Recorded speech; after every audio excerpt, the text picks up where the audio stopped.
Bom dia, pessoal. Olá, como é que estão as coisas aí? Muito frio? Por aqui tá muito frio. Começamos essa semana aí brabo, 4 graus aqui na cidade onde eu moro.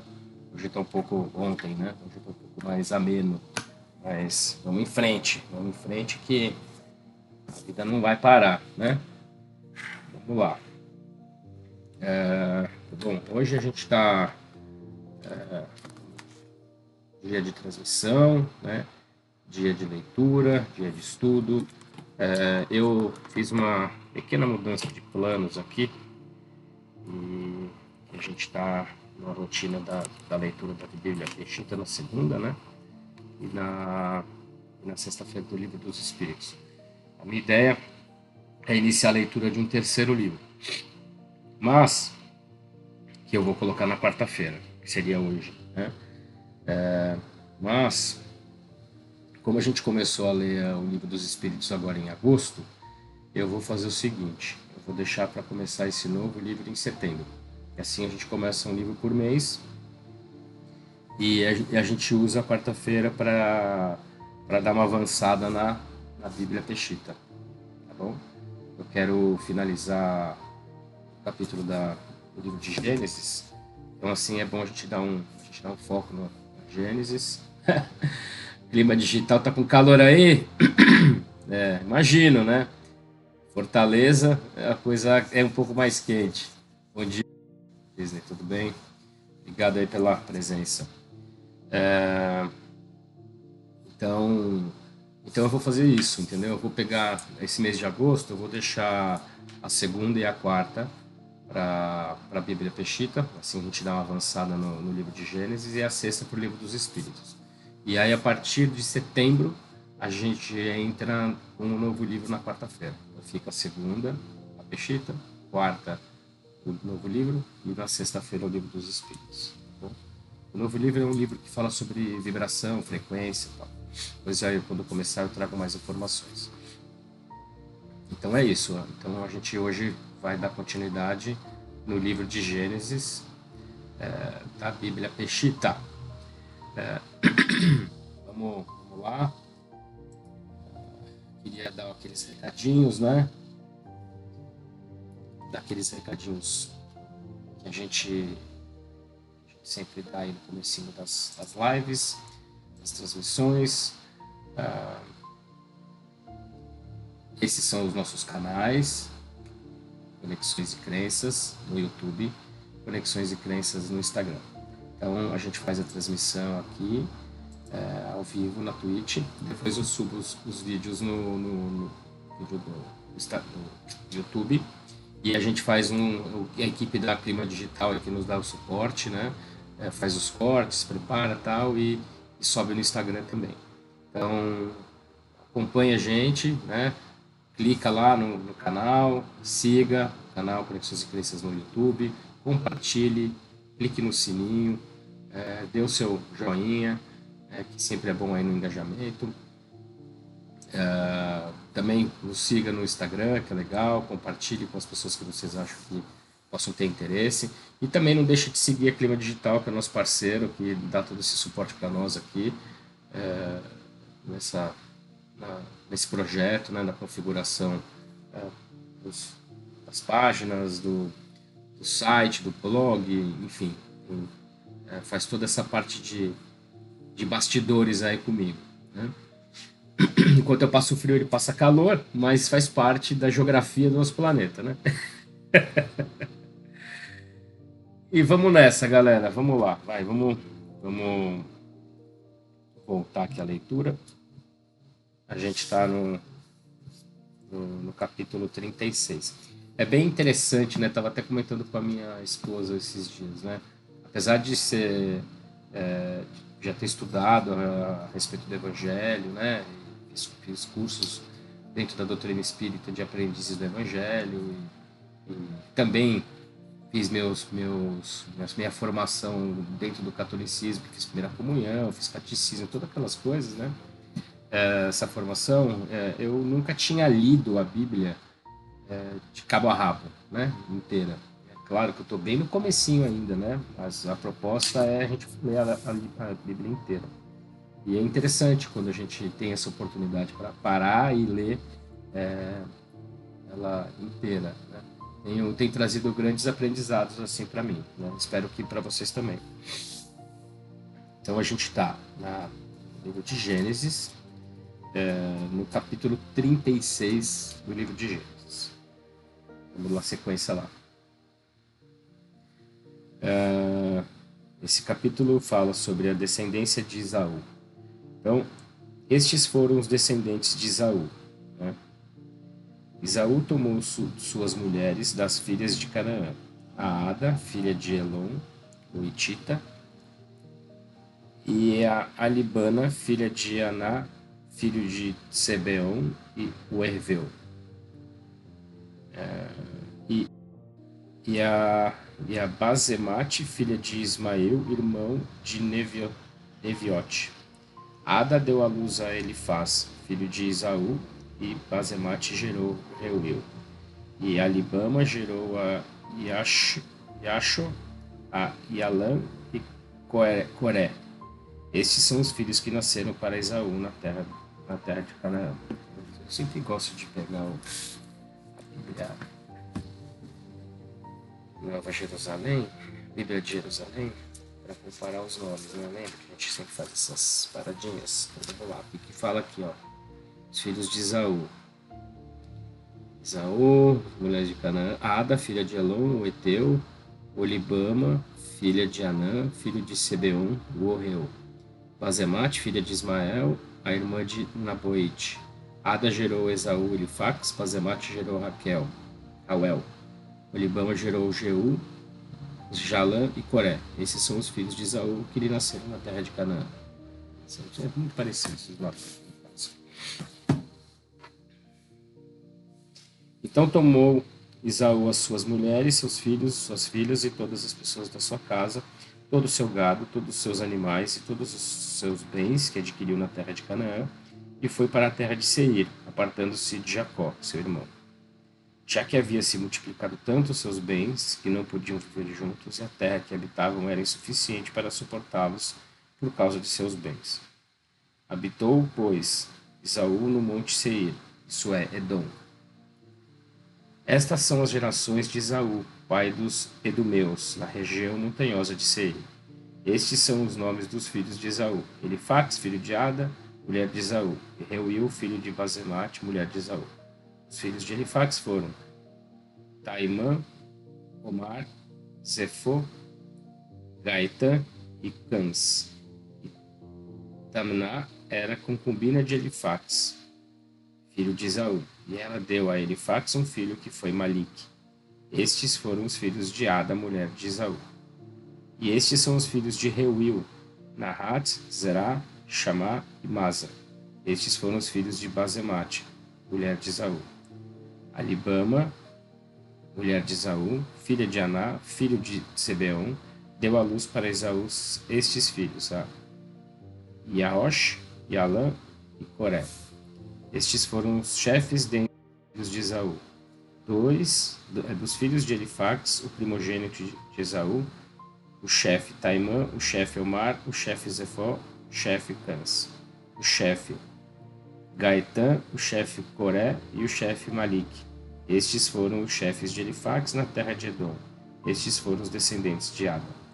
Os filhos de Reuel, filho de Esaú, foram estes: o chefe Nahat, o chefe Zerá, o chefe Chamá e o chefe Masa.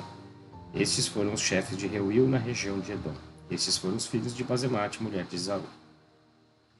Os filhos de Halibama, mulher de Esaú, foram estes: o chefe Yaosh, o chefe Alã, o chefe Coré. Estes foram os filhos de Alibama, mulher de Esaú, filha de Anã. Estes foram os filhos de Esaú, e esses são os seus chefes. Esaú é Edom. Ele repete, né? Que é uma árvore genealógica e intrincada, complexa, né? Os patriarcas tinham duas mulheres, né? Tinha filho com as concubinas, com as servas, enfim. Era uma vida um pouco diferente. Descendência de Seir. Os filhos de Seir, os Oreus, que habitavam aquela terra foram estes: Lotã, Sobal, Sebeon e Aná, Dishon, Atzar e Daishã. Estes são os chefes dos Oreus, os filhos de Seir na terra de Edom. Ori e Romã foram os filhos de Lotã, e a irmã de Lotã era Tamná. Alvã, Manahat, Oval, Shafar e Oiã. Estes foram os filhos de Sobal. E estes são os filhos de Sebeon, Aná e Aná. E este é Aná, que quando estava apacentando os jumentos de seu pai, Sebeon, descobriu para si água no deserto. Estes foram os filhos de Aná, Dishon e Alibama. Estes foram os filhos de Dishon, Arã, Ashban, Yatran e Carã. Esses foram os filhos de Atzar, Balam, Zaum e Acã. Estes são os filhos de Dishon, Uts e Arã. Os chefes dos Oreus foram estes: o chefe Lotã, o chefe Sobal, o chefe de Sibeon, o chefe Aná, o chefe de Dishon, o chefe Atzar e o chefe da Shaim. Estes foram os chefes dos Oreus, segundo seus chefes na terra de Seir. Reis que governaram em Edom. Os reis que governaram na terra de Edom, antes de reinar qualquer rei sobre os filhos de Israel, foram estes: Bala Bar-Beor, que reinou em Edom, e o nome da sua cidade era Dihab. Depois que morreu Bala, reinou Iobav Bar-Zarak, de Botsar. Ao morrer Iobav, seu sucessor no reino foi Eshon, da terra do sul. Ao morrer Eshon, seu sucessor no reino foi Hedad Bar-Bedad, o que matou os midianitas nos campos de Moabe, e o nome da sua cidade era Goite. Ao morrer Hedad, seu sucessor no reino foi Sanlá, de Masreca. Ao morrer Sanlá, sucessor no reino foi Shaul, do rio Evot. Ao morrer Shaul, seu sucessor no reino foi Baal-Hanã Bar-Akbor. Ao morrer Baal-Hanã Bar-Akbor, seu sucessor no reino foi Hedad, e o nome da sua vila era Pau. E o nome de sua mulher foi Mahaftail, filha de Matrid Bar-Mezab. São os nomes bem complexos aqui. Não sei nem se a pronúncia que eu estou falando é a correta, mas é como estou tentando aqui ler. Estes foram os nomes dos chefes de Esaú, segundo as suas famílias, segundo as suas gerações, por seus nomes: o chefe Tamná, o chefe Anva e o chefe Aitivt, o chefe Halibama, o chefe Ila, o chefe Pinon, o chefe Cans, o chefe Tainã, o chefe Maftsar, o chefe Magadiel e o chefe Giram. Estes foram os chefes dos edomeus em suas respectivas áreas, na terra de sua possessão.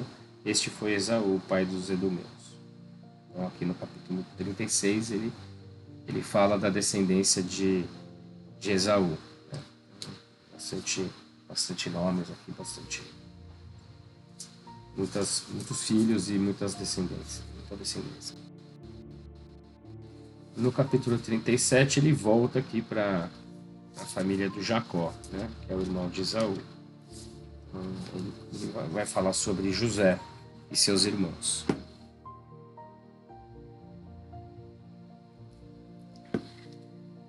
Jacó habitou na terra onde seu pai havia habitado, na terra de Canaã. Estas foram as gerações de Jacó. José era da idade de 17 anos quando apacentava as ovelhas com seus irmãos. E ele crescera com os filhos das mulheres de seu pai, Salpa e Balá, e trazia José ao pai deles relatos negativos acerca deles. Israel amava a José, mas que todos os seus filhos. Israel amava José mais que todos os seus filhos, porque era o filho da sua velhice, e fez para ele uma túnica com mangas compridas. Então, Israel, né, que era o Jacó, né, amava José, que era o caçula, né, que já nasceu quando ele já estava mais idoso. Mas viram os seus irmãos que o seu pai o amava mais do que todos eles, e o odiaram, e não podiam falar com ele pacificamente.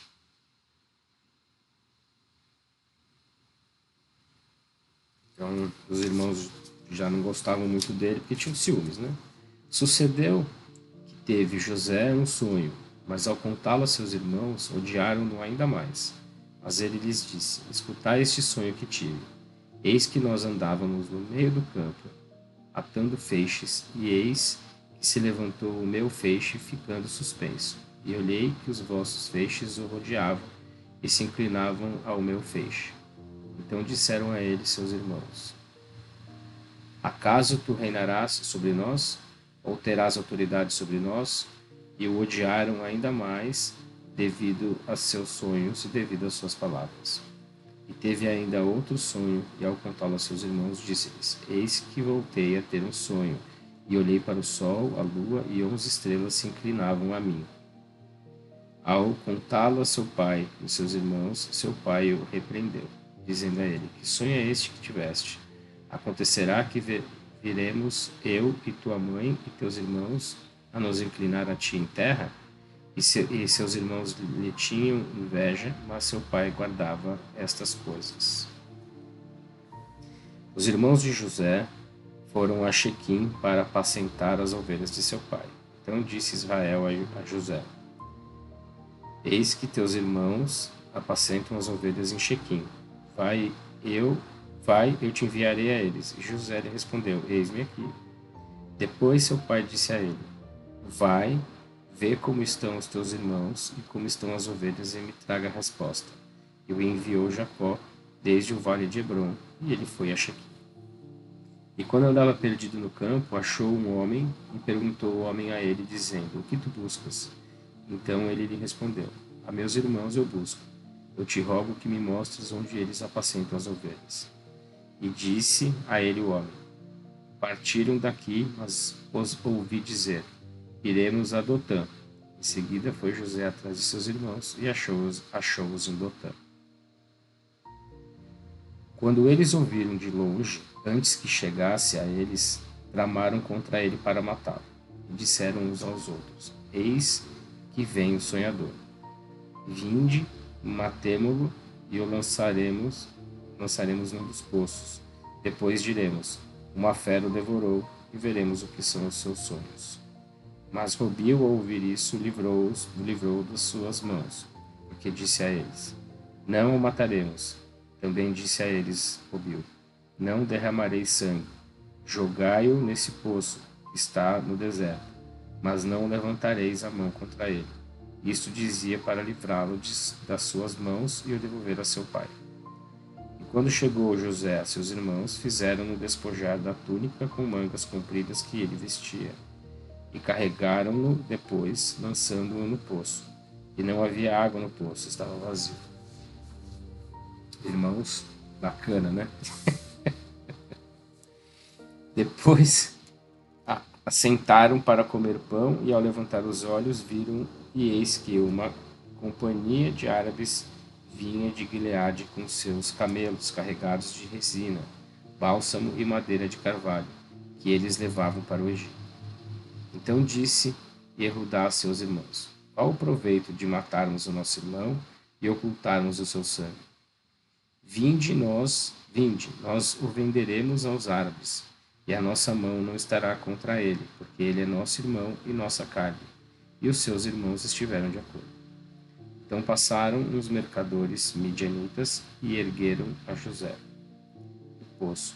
Tiraram-no e venderam aos árabes por 20 moedas de prata e o levaram ao Egito. Ao voltar, rodeou o poço, eis que não estava nele José, e rasgou as suas vestes. E voltando a seus irmãos, disse a eles: Onde está o menino? E onde eu irei? Eles venderam o cara e o cara não estava lá. Em seguida, eles, tomando a túnica de José, mataram um cabrito das cabras e encharcaram a túnica em seu sangue. Enviaram a túnica com mangas compridas e a levaram a seu pai e disseram: Achamos isso. Reconhece se a túnica é de seu filho ou não? Ele exclamou a reconhecê-la. É a túnica de meu filho. Uma fera o comeu. Com certeza José, meu filho, tem sido despedaçado. Então Jacó rasgou as suas vestes e pôs um saco em seus lombos. Ficou de luto por seu filho muitos dias. Então se levantaram todos os seus filhos e todas as suas filhas para consolá-lo. Mas ele se negou a ser consolado e declarou: Descerei ao Sheol, guardando luto por meu filho. E seu pai chorava por ele. Entretanto, os midianitas o venderam no Egito a Potifar, capitão da guarda de Faraó. Então, assim, os midianitas roubaram ele do poço, né? E acabaram vendendo ele pro Faraó, a guarda do Faraó. Capítulo 38. Tamar engana Yehudá. E aconteceu naquele tempo, ao descer em Judá de onde estavam seus irmãos, partiu com um homem arlimaíta, cujo nome era Hirá. E Yehudá, vendo ali a filha de um homem cananeu chamado Sua, tomou e deitou com ela. E ela concebeu e deu à luz a um filho, a quem chamou Er. E concebeu novamente e deu à luz um filho, a quem chamou Onã. E continuou ainda e deu à luz um filho e chamou seu nome Shalá. E deixou de dar à luz após gerar. E tomou Yehudá uma mulher para Ir, seu primogênito, cujo nome era Tamar. E Ir, o primogênito de Yehudá, era um perverso diante de Mariá. Por isso Mariá lhe tirou a vida. Então Yehudá ordenou a Onã, seu filho: deita com a mulher do teu irmão e cumpre com ela teu dever, como cunhado, para que suscites descendência a teu irmão falecido. Mas sabendo Onã que a descendência não seria sua, ao deitar-se com a mulher do seu irmão, despejava o sêmen sobre a terra, para não suscitar a descendência para seu irmão. Mas o que ele fazia era desagradável para Mariá, e também lhe tirou a vida.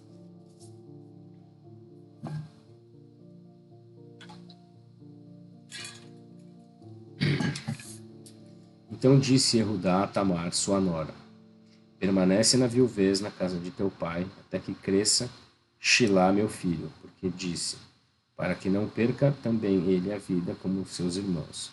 E foi Tamar e habitou na casa de seu pai. Passado muito tempo, morreu a filha de Sua, mulher de Yehudá. Quando Yehudá foi consolado, subiu aos tosqueadores das suas ovelhas em Tamnat, ele e Hirá, seu amigo Orlimaíta, e comunicaram a Tamar, dizendo: eis que o teu sogro sobe a tosquear suas ovelhas em Tamnat. Então ela tirou os vestidos da sua viuvez, cobriu-se com um véu e se vestiu e assentou-se na encruzilhada do caminho para Tamnat, porque via que crescera Shilá, e ela não fora dada a ele como esposa. E vendo Yehudá, pensou que era uma prostituta, porque ela cobrira o seu rosto. Em seguida ele se apartou do caminho em direção a ela e lhe disse: vem, permita-me deitar contigo, pois não sabia que ela era sua nora. E ela lhe perguntou: o que tu darás a mim, porque tu te deites comigo? E ele respondeu: das cabras do rebanho eu te enviarei um cabrito. E ela disse: tu não me darás uma garantia até que tu envies? Então ele perguntou: que garantia darei a ti? Então ela respondeu: o teu anel, o teu manto e o bordão que está em tua mão. E ele deu para ela, e deitado com ela, concebeu dele. E ela se levantou e partiu, e tirando o véu, pôs os vestidos da sua viuvez. Depois, Yehudá enviou o cabrito das cabras por meio do seu amigo Arlimaíta para tomar a garantia das mãos da mulher, mas não a achou. E perguntando aos homens do lugar, dizia: onde está a prostituta que estava na encruzilhada dos caminhos? E eles responderam: prostituta alguma há aqui.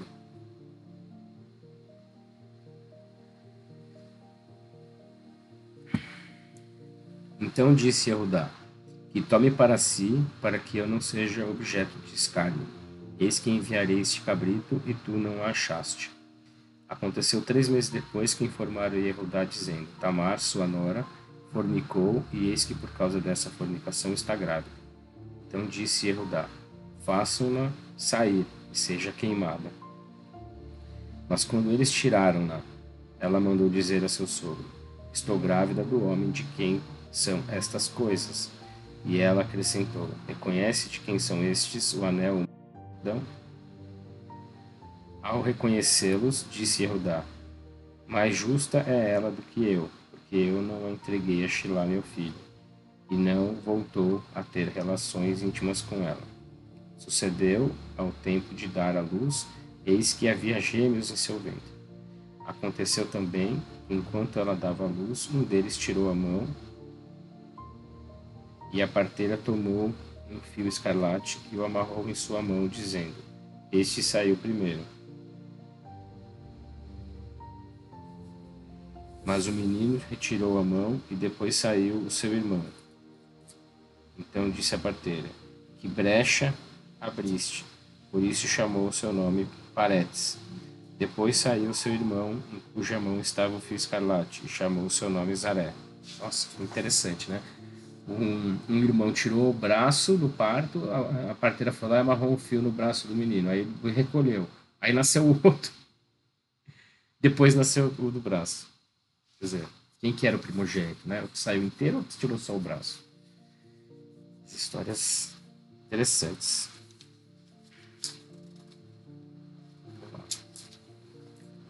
Esse foi o capítulo 38. Agora vamos para o 39. Alahá faz José prosperar no Egito.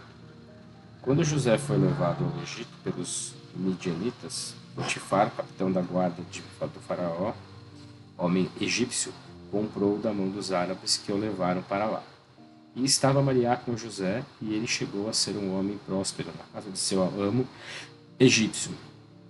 E vendo seu amo que Maria estava com ele, e tudo o que ele fazia, Maria prosperava em sua mão.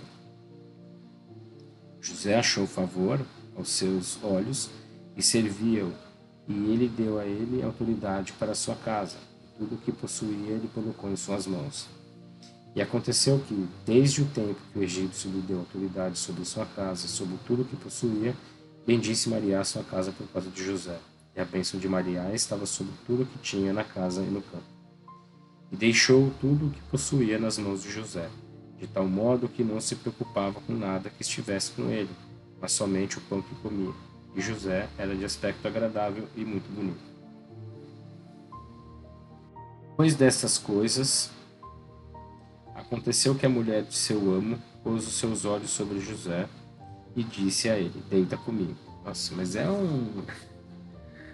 Nossa senhora, deita com um, deita com o outro. É uma bagunça isso, né? Vamos combinar.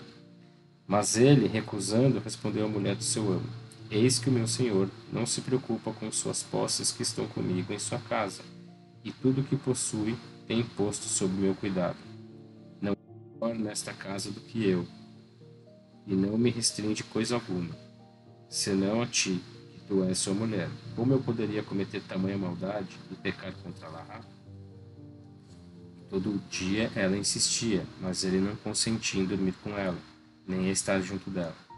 Mas aconteceu em certo dia, ao entrar José na casa para fazer o seu serviço, e não estando ali nenhum dos homens, ela agarrou em sua roupa, dizendo a ele: deita comigo. Mas ele, deixando sua roupa na mão dela, saiu para a rua fugindo. E aconteceu que, quando ela viu que ele deixara sua roupa em suas mãos e havia saído para a rua, chamou os homens da casa, dizendo: eis que veio a nós um escravo hebreu para zombar de nós, pois veio a mim para deitar-se comigo, mas eu gritei fortemente. Meu Deus do céu.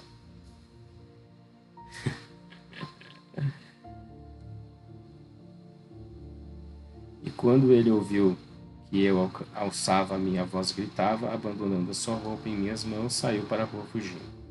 Depois ela colocou sua roupa junto a si, até que veio seu senhor à casa. Então ela lhe falou com essas palavras: o escravo hebreu que tu nos trouxeste veio a mim para zombar de nós. Mas ao erguer a minha voz dando gritos, ele abandonou a sua roupa em minhas mãos e saiu para a rua gritando. para a rua fugir.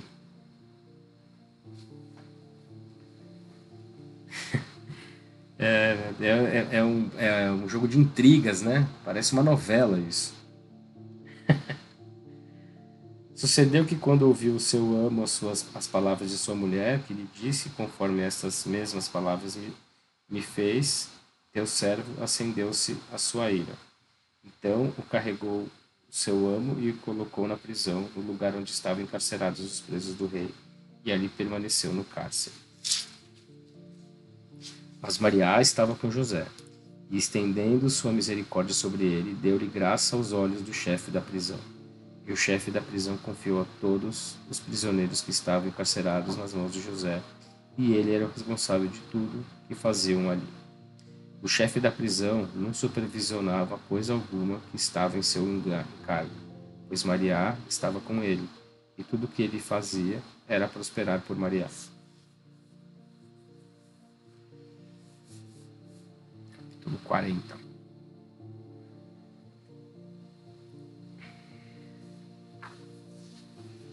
Dois mordomos pecam contra o faraó. Sucedeu depois dessas coisas que o chefe dos copeiros do rei do Egito e o chefe dos padeiros ofenderam seu senhor, o rei do Egito. E o faraó se achava enfurecido contra os seus dois oficiais, contra o chefe dos copeiros e contra o chefe dos padeiros. Então os colocou na prisão, na casa do chefe da guarda, no mesmo lugar onde José estava preso. O chefe da guarda deu autoridade a José sobre eles, para que os atendesse. Permaneceram na prisão alguns dias. Então o copeiro e o padeiro do rei do Egito, estando ambos presos no cárcere, tiveram sonhos. Cada um teve seu próprio sonho, na mesma noite, e cada sonho com sua própria interpretação. Pela manhã, quando veio a ele José, eis que ele percebeu que estavam tristes. E perguntando aos oficiais do faraó que estavam a custódia na casa do seu senhor, juntamente com ele, disse a eles: Por que estão tristes hoje os vossos rostos?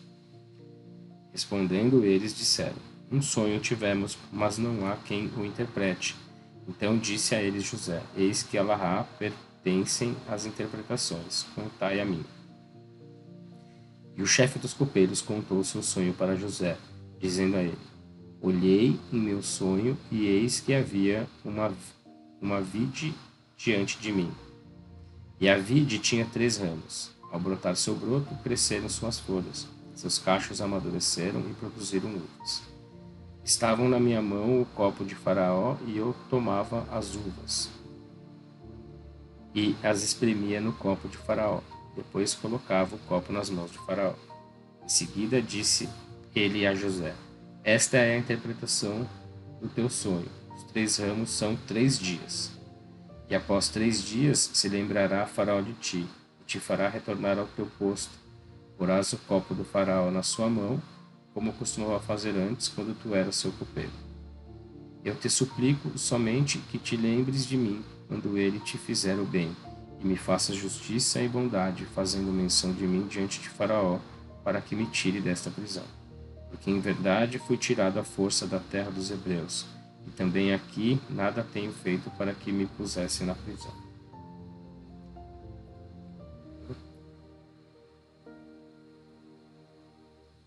José pediu ajuda, né? O copeiro que estava preso, para interceder por ele ao faraó.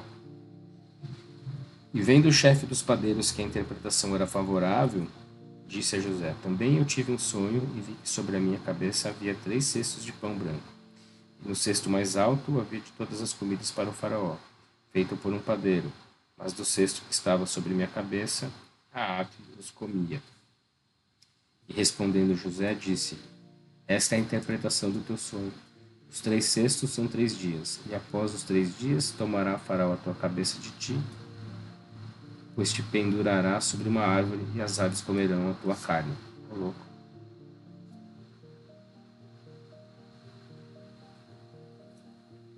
As interpretações se cumprem. E aconteceu no 3º dia, o dia do nascimento de Faraó, e realizou Faraó um banquete para todos os seus servos. E entre os seus servos trouxe à sua memória o chefe dos copeiros e o chefe dos padeiros. E fez retornar o chefe dos copeiros ao seu posto, e ele deu o copo sobre as mãos de Faraó. Mas ao chefe dos padeiros pendurou tal como havia interpretado José. No entanto, o chefe dos copeiros não se lembrou de José, mas esqueceu dele. Interessante, né? Ele morreu, o outro foi trazido, José leu o sonho, interpretou o sonho deles, mas eles no final acabaram não ajudando José. Vamos fazer o capítulo 41, que acho que vai ser, a gente encerra a leitura de hoje. Né? Vamos ver quanto tempo vai dar aqui. Acho que estamos a 35 minutos, então acho que a gente consegue ler o 41. José interpreta o sonho do faraó. Aconteceu que depois de 2 anos que o faraó teve um sonho, e eis que estava em pé junto ao rio, e olhou que do rio subiam 7 vacas, formosas à vista e gordas, que pastavam no prado. E eis que após elas subiam do rio, outras 7 vacas feias e fracas, e ele estava em pé na margem do rio, junto às vacas. E comeram as vacas feias e fracas, e as 7 vacas formosas à vista e gordas. Então acordou o faraó. Voltou a dormir e sonhou uma segunda vez, e eis que 7 espigas cheias e boas brotavam de um só talo. E eis que após elas brotavam 7 espigas pequenas e murchas por causa dos ventos quentes. E as espigas pequenas devoraram as 7 espigas grossas e cheias. Então acordou o faraó, e eis que era um sonho. Aconteceu que pela manhã o espírito de faraó estava perturbado, e fez chamar a todos os magos e a todos os sábios do Egito. O faraó contou a eles seus sonhos, mas não havia quem desse interpretação para faraó.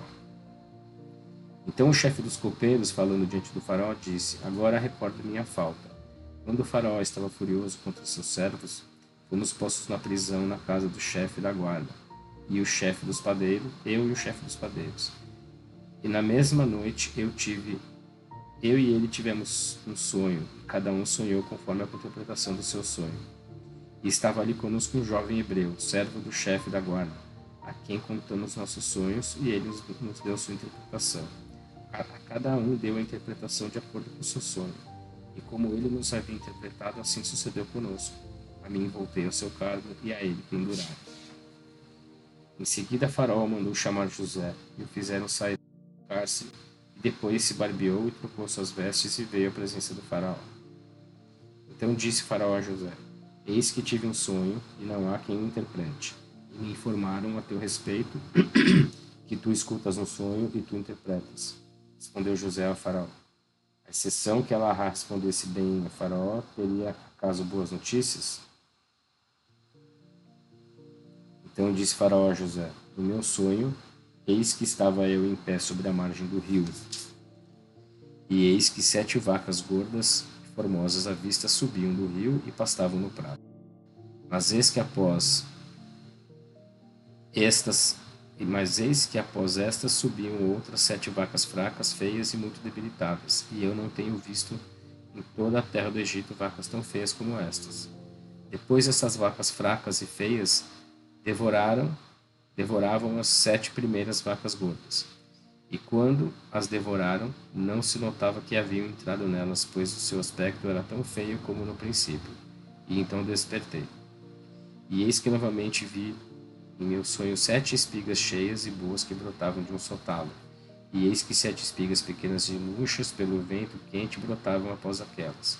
Depois as espigas pequenas devoraram as 7 espigas boas, mas ao contar isso aos magos não houve quem me declarasse. Então respondeu José a Faraó: O sonho de Faraó é um só. Alahá tem anunciado a Faraó o que ele fará. As 7 vacas boas representam 7 anos, e as 7 espigas boas representam 7 anos. É um sonho só. As 7 vacas fracas e feias que subiam após elas representam 7 anos, e as 7 espigas pequenas e murchas pelos ventos quentes significa que haverá 7 anos de fome. O que eu digo a Faraó são as coisas que Alahá anunciou a Faraó que ele fará. Eis que em toda a terra do Egito virão 7 anos de grande fartura, mas depois deles haverá 7 anos de fome, e será esquecida toda a fartura que houve em toda a terra do Egito, e a fome consumirá a terra. Não se saberá da fartura sobre a terra por causa da fome que vem depois, já que será muito severa. Com respeito à repetição do sonho de Faraó 2 vezes, é que a questão está preparada por Alahá, e Alahá a fará depressa.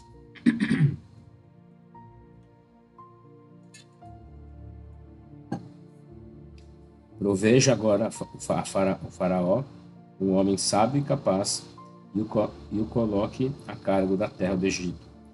Fará assim Faraó, põe um homem com autoridade sobre a terra do Egito para que eles arrecadem uma quinta parte da produção da terra do Egito durante os 7 anos de fartura.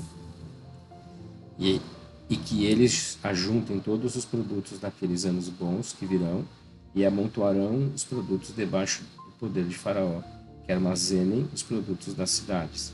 E serão os produtos uma reserva para o país durante os 7 anos de fome que haverá na terra do Egito, para que o país não seja consumido por causa da fome. Então, José interpretou o sonho, né, dizendo que Deus, né, o Senhor, ia dar prosperidade, 7 anos de fartura, e depois 7 anos de fome.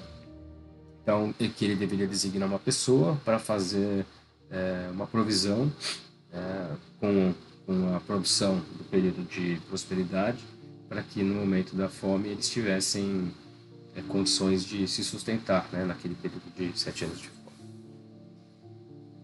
E pareceu boa a palavra a Faraó e aos seus servos. Então disse Faraó a seus servos: encontraremos outro homem como este, em quem o espírito de Alahá está?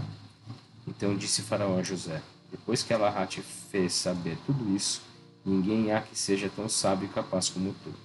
Tu estarás sobre o meu palácio, todo o meu povo se determina o juízo da palavra da tua boca. Somente no trono eu serei maior que tu. Também disse Faraó a José: veja que eu te pus em posição de autoridade sobre toda a terra do Egito. Depois tomou o Faraó o anel da sua mão e a colocou na mão de José e o fez vestir uma roupa de linho e pôs no seu pescoço um colar de ouro. E o colocou na sua outra carruagem e ele chamou diante dele, patriarca e governador, e o constituiu em posição de autoridade sobre toda a terra do Egito.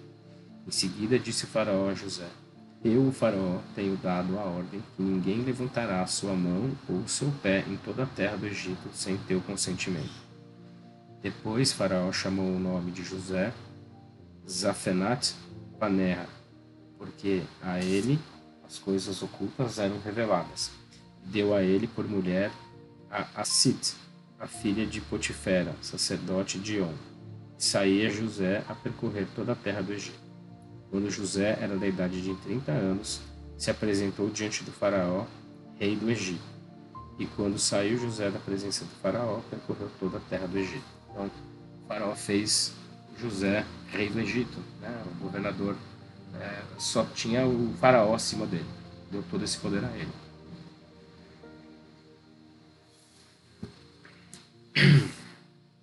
A colheita da terra dos 7 anos de fartura era armazenada em celeiros. Toda a produção que houve nos 7 anos da fartura que sucederam na terra do Egito era por ele armazenada, e guardou a produção nas cidades. Assim, a produção dos campos da cidade e ao seu redor era armazenada na cidade correspondente. E em grande abundância, como a areia do mar, José armazenou o grão até que se cansou de calcular que não havia contagem. A José 2 filhos nasceram antes que viessem os anos de fome, os quais lhe deu à luz Assit, filha de Potifera, sacerdote de On. E o seu filho primogênito chamou José o nome de Menashe, porque disse: Alahá me fez esquecer todo o meu trabalho e toda a casa do meu pai. E o nome do segundo chamou Afrim, que disse: Alahá me fez fecundo na terra da minha opressão. Quando se cumpriram os 7 anos de fartura que houve na região do Egito, como José havia dito, começaram a chegar os 7 anos de fome. E havia fome em todos os países, e não havia alimento em toda a terra do Egito. Quando a fome foi sentida em toda a terra do Egito, o povo se queixou diante de Faraó por alimento, e Faraó disse a todos os egípcios: Ide José, e fareis o que ele disser a vós. Quando chegou a fome sobre a face da terra, sobre a face de toda a terra, abriu José os celeiros e vendeu-os aos egípcios. Que na terra do Egito se intensificou a fome, e toda a terra veio ao Egito para comprar grão de José, porque em toda a terra do Egito se intensificou a fome. Capítulo 41. Hoje lemos do 36 ao 41. E assim a gente dá um encerramento na leitura de hoje. Ok? Então é isso. Vamos seguindo.